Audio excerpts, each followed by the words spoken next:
বগলের নিচে, নাভির নিচের পশম, অবাঞ্ছিত লোম, এগুলো চাচতে বলা হয়েছে। এগুলো চাচাটাই হলো সুন্নাহ। এগুলো বড় করা যাবে না, রাখা যাবে না, চাচতে হবে। আর 3 নম্বর হলো, কিছুর ব্যাপারে শরীয়ত চাচার কথা বলে নাই, রাখার কথা বলে নাই। যেমন বুকের পশম, কানের পশম, হাতের পশম, পায়ের পশম, রানের পশম, পেটের পিঠের পশম, এই পশমগুলোর ব্যাপারে ইসলামের বিধানটা কি? এর উত্তর হলো, যেহেতু শরীয়ত রাখার নির্দেশও করে নাই, আবার চাচতেও নির্দেশ করে নাই, এই জন্য কোনো মানুষ যদি অসুবিধা ফিল করে, অনেকের অনেক বেশি থাকে, খুব ডিস্টার্বিং হয়, তাহলে সে যদি কাটে ছাটে কোনো অসুবিধা নাই। তবে যদি আল্লাহর সৃষ্টিতে পরিবর্তনের পর্যায়ে নিয়ে যাওয়ার অপচেষ্টা করে কোনোভাবে, তাহলে সেটা কিন্তু কোন আয়াত আমাকে নিষিদ্ধ। বাকি এমনিতে সেটা কাটলে অসুবিধা নাই।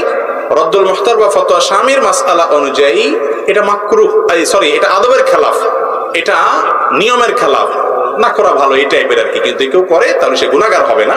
বিশেষ করে সৃষ্টির পরিবর্তন লেভেলের তো যেন না যায় সেদিকটা খেয়াল করতে হবে। অসুবিধা হলে সহজ কথা হলো কাটতে পারবেন সেগুলা।